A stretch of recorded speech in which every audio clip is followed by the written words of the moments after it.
पाहत आहात PL Marathi news. Jaysingpur कॉलेजमध्ये मकर संक्रांत व भूगोल दिन कार्यक्रम उत्साहात संपन्न। जयसिंगपूर येथील जयसिंगपूर कॉलेज जयसिंगपूरमध्ये मकर संक्रांतीनिमित्त कॉलेजच्या वतीने तिळगुळ वाटपाचा व भूगोल दिन कार्यक्रम उत्साहात संपन्न झाला। या प्रसंगी अशोक शिरगुप्पे यांनी मकर संक्रांतीनिमित्त सणाचे सांस्कृतिक महत्त्व विशद केले।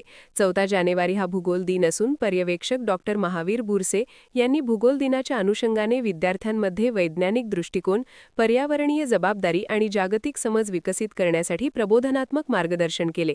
स्वागत व प्रास्ताविक डॉक्टर प्राचार्य सुरत मांजरे यांनी केले। सूत्रसंचालन प्रभाकर माने सर यांनी केले तर आभार प्रदर्शन माने यांनी मानले। या कार्यक्रमास बाळासाहेब इंगळे, बिपिन खाडे, स्मिता महाजन, विजयमाला चौगुले, मनीषा काळे, बाळासाहेब सरगर, सुपर्णा संसुद्धी, SR नकाते, प्राध्यापक वृंद व विद्यार्थी मोठ्या संख्येने उपस्थित होते।